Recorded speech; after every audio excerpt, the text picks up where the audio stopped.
తెలంగాణ రాష్ట్రంలో BRS party పరిస్థితి అయోమయం, గందరగోళం, అగమ్యగోచరంగా ఉంది. ఒక పక్క ముద్దుల కుమార్తె కవితను కూడా కాపాడుకోలేని దుస్థితిలో మానసికంగా కుంగిపోయాడు కేసీఆర్. ఏదో ఒక రకంగా రాజకీయ బేరసారాలు సాగించి పార్టీని త్యాగం చేసైనా కుమార్తెను జైలు నుంచి బయటికి రావాలని కుమారుడు కేటీఆర్ని, మేనల్లుడు హరీష్ రావుని ఢిల్లీకి పంపాడు. వాళ్ళు రకరకాల రాయబారాలు, మంతనాలు, ఓ పక్క ఎన్డీఏ కూటమితో, బీజేపీ అగ్రశ్రేణి నాయకులతో, మరో పక్క ఇండియా కూటమి కాంగ్రెస్ పార్టీ అధీనంలో ఉన్న కూటమితో చర్చలు జరిపారు. ఈ చర్చల సారాంశం ఏంటి? ఎలాగో బీఆర్ఎస్ పార్టీ అవసాన దశలో ఉంది, అది బతికి బట్టకడుతుంది, మళ్ళీ అధికారంలోకి వస్తుందనే ఆశ ఎవ్వరికీ లేదు. మొత్తం ఎమ్మెల్యేలు ఒక్కొక్కరుగా 39 మంది ఎమ్మెల్యేల్లో 30 పైగా ఎమ్మెల్యేలు కాంగ్రెస్ పార్టీలో చేరడానికి నిర్ణయం తీసుకున్నారు. మూకుమ్మడిగా ఒక్కరోజే 6 ఎమ్మెల్సీలు కాంగ్రెస్ పార్టీలో చేరేశారు. ఇక ఎలాగో పార్టీ మనుగడ కష్టతరమే. మొదటి ప్రాధాన్యతగా కవితను తిహార్ జైలు నుంచి బయటకు తెచ్చుకునే ప్రయత్నాలు ప్రారంభించారు, బేరసారాలు సాగించారు. బీఆర్ఎస్ పార్టీకి 4 రాజ్యసభ సభ్యులు ఉన్నారు. లోక్సభలో 1 సీటు కూడా గెలవలా, లోక్సభలో 0. ఈ 4 రాజ్యసభ సభ్యులను బీజేపీ పార్టీలో విలీనము చేయటం ద్వారా కొంత ఉపశమనాన్ని పొందుదామా అనే ఊహాగానాలు ఉన్నాయి. బీఆర్ఎస్ పార్టీకి 5 రాజ్యసభ సభ్యులు ఉండేవారు.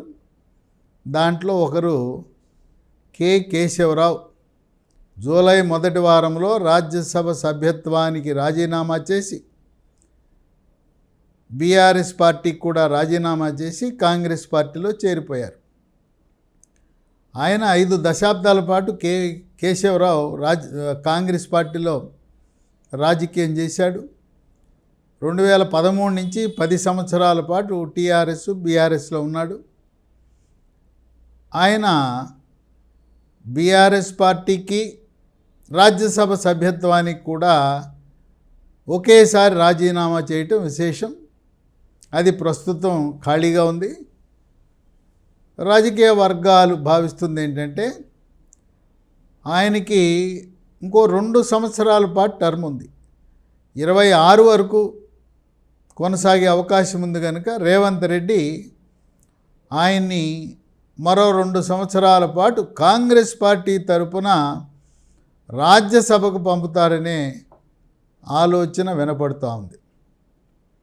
కేశవరావు కుమార్తె గ్రేటర్ హైదరాబాద్ నగర మేయర్ గద్వాల విజయలక్ష్మి. ఆమె మార్చి 2024న బీఆర్ఎస్ పార్టీని వీడి కాంగ్రెస్ పార్టీలో చేరారు. ఇక మిగిలిన 4 రాజ్యసభ సభ్యులు ఎవరంటే హెటిరో ఫార్మా అధినేత పార్థసారథి రెడ్డి. ఈయనకి కావలసిన వ్యాపార ప్రయోజనాలే. ఆయన అధికారం ఎక్కడుంటే అక్కడుంటాడు, పదవే పరమావధి. అధికారాన్ని అడ్డం పెట్టుకుని వ్యాపార సామ్రాజ్యాన్ని విస్తరించాలనే ఆలోచనలో పార్థసారథి రెడ్డి. ఆయన బీఆర్ఎస్ పార్టీ పతనమైపోతే ఆ పార్టీలో రాజ్యసభ సభ్యుడిగా కొనసాగటానికి ఏమాత్రం ఆసక్తి ఉండదు. ఆయన కూడా పార్టీ మారదామనే ఆలోచనలోనే ఉన్నాడు. ఇక 2 ఆయన గ్రానైట్ కింగు వద్దిరాజు రవిచంద్ర. ఈయన తెలంగాణ గ్రానైట్ వ్యాపారుల అసోసియేషన్కి అధ్యక్షుడిగా కూడా ఉన్నాడు. గ్రానైట్ ఎగుమతులు, విదేశీ మారకద్రవ్యం, రాష్ట్ర ప్రభుత్వంతో గనుల శాఖతో సంబంధాలు. కనుక తన వ్యాపారం సాఫీగా కొనసాగాలంటే బీఆర్ఎస్ పార్టీలో ఉంటే కష్టకాలమే. కనుక వద్దిరాజు రవిచంద్ర కూడా పార్టీ మారాలనే ఆలోచనలోనే ఉన్నాడు. ఇక మరొక వ్యాపారవేత్త దామోదర్రావు. ఈ దామోదర్రావు కూడా ఆయన వ్యాపార ప్రయోజనాలే ప్రధానం. ఈ ముగ్గురు కూడా రాజ్యసభ సీటు పొందటానికి కేసీఆర్కి, బీఆర్ఎస్ పార్టీకి కొంత నిధులు సమకూర్చి తద్వారా రాజ్యసభలో ప్రవేశించారనే చర్చ జరుగుతూ ఉంది.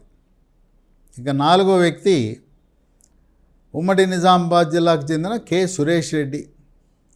ఆయన కాంగ్రెస్ పార్టీ నుంచి మారి టీఆర్ఎస్, బీఆర్ఎస్లో ఉన్నాడు. ఆయన కూడా ఒరిజినల్ కాంగ్రెస్. కనుక ఆయన రేపో మాపో సొంత గూటికి, స్వగృహాకి ఆయన కూడా కాంగ్రెస్ పార్టీలో చేరే ఆలోచనలో ఉన్నాడు. ఇప్పుడున్న నలుగురు రాజ్యసభ సభ్యులు కూడా బీఆర్ఎస్ పార్టీని సంప్రదించినా సంప్రదించకపోయినా వాళ్ళతో నిమిత్తం లేకుండా వాళ్ళ రాజకీయ ప్రయోజనాల కోసం, వ్యాపార ప్రయోజనాల కోసం రాష్ట్రంలోనూ కేంద్రంలో పనులు చక్కబెట్టుకోవటానికి బీఆర్ఎస్ పార్టీని వీడాలనే ఆలోచనలోనే ఉన్నట్టుగా కనపడతా ఉంది.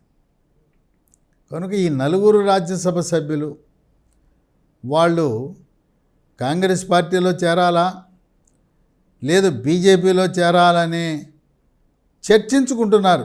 నలుగురు కూడా ఒకే దారిలో వెళ్ళే అవకాశం కనపడతా ఉంది.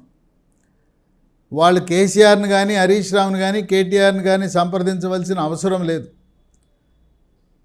వీళ్ళు గతంలో ఏ విధంగా అయితే ఆంధ్రప్రదేశ్ రాష్ట్రంలో తెలుగుదేశం పార్టీ నుంచి ముగ్గురు రాజ్యసభ సభ్యులు, తెలంగాణ రాష్ట్రంలో తెలుగుదేశం పార్టీ నుంచి ఒక రాజ్యసభ సభ్యుడు, నలుగురు రాజ్యసభ సభ్యులు తెలుగుదేశం పార్టీ నుంచి బీజేపీలో చేరారు. ఈ నలుగురు కూడా గతంలో తెలుగుదేశం పార్టీ వాళ్ళు నలుగురు చేరినట్టుగా ఈ నలుగురు రాజ్యసభ సభ్యులు భారతీయ జనతా పార్టీలో చేరతారనే ఊహాగానాలు ఉన్నాయి. ఈ నలుగురు భారతీయ జనతా పార్టీలో చేరటం వల్ల ఎటువంటి ఇబ్బంది, వాళ్ళ పదవికి ముప్పు రాదు. వాళ్ళు రాజ్యసభ సభ్యులుగానే కొనసాగుతారు. వాళ్ళపై ఎటువంటి అనర్హత వేయటం అనేది జరగదు. అంటే బీఆర్ఎస్ పార్టీ దుస్థితి ఎలా ఉన్నదంటే లోక్సభలో 0, రాజ్యసభలో కూడా త్వరలో 0 కొట్టబోతా ఉంది నలుగురు వెళ్ళిపోతే. కౌన్సిల్లో కూడా పూర్తిగా ఖాళీ చేయాలనే ఆలోచన, శాసనసభలో ప్రతిపక్ష హోదా కూడా లేకుండా చేసి టీఆర్ఎస్, బీఆర్ఎస్ లెజిస్లేటివ్ పార్టీని కాంగ్రెస్ లెజిస్లేటివ్ పార్టీలో విలీనము చేయాలనే సంకల్పంతో రేవంత్ రెడ్డి అడుగులు ముందుకు వేస్తున్నాడు. ఈ నలుగురు బీఆర్ఎస్ రాజ్యసభ సభ్యులు బీజేపీకి ఏమన్నా అవసరమా అంటే ఒక రకంగా సంఖ్యాబలం కోసం వాళ్ళు అవసరమే. 245 సభ్యులున్న రాజ్యసభలో 233 రాష్ట్రాల నుంచి శాసన సభ్యుల నుంచి ఎన్నికవుతారు. 12 మంది రాష్ట్రపతి నామినేట్ చేస్తారు. ప్రస్తుత రాజ్యసభలో ఎన్డీఏ బలం 107, ఖాళీలు 15, ఇండియా కూటమి బలం 87. ఏ కూటమికి చెందని కొన్ని సీట్లు ఉన్నాయి, కొంతమంది ఉన్నారు. దాంట్లో వైఎస్ఆర్సీపీ పార్టీకి చెందిన 11 మంది, బీఆర్ఎస్ పార్టీ 4, బిజు జనతాదళ్కు 9 మంది. కనుక బిల్లులు లోక్సభలో పాస్ అయిన తర్వాత రాజ్యసభలో పాస్ అవ్వాలంటే కనీసం 245 అంటే 123 కావాలి. ఉన్నది ప్రస్తుతం ఎన్డీఏ కూటమికి 107.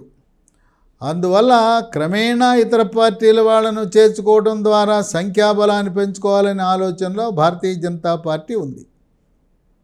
కొన్ని రకాల ఊహాగానాలు వస్తున్నాయి. ఏమని? బీఆర్ఎస్ పార్టీని బీజేపీలో విలీనం చేస్తారంట, లేదు వాళ్ళతో పొత్తు పెట్టుకుంటారంట అని. ఇది అసంభవము. భారతీయ జనతా పార్టీ బీఆర్ఎస్ పార్టీని ఆమడ దూరాన పెట్టబోతా ఉన్నది. వాళ్ళు దగ్గరికి వస్తే బీజేపీ రాజకీయ ప్రయోజనాలు దెబ్బతింటాయి. 2023లో జరిగిన శాసనసభ ఎన్నికల్లో కూడా తెలంగాణ ప్రజలు బీఆర్ఎస్ బీజేపీ ఏదో లోపాయికారి ఒప్పందం ఉన్నదని చెప్పి కాంగ్రెస్ పార్టీ జనాన్ని నమ్మించింది.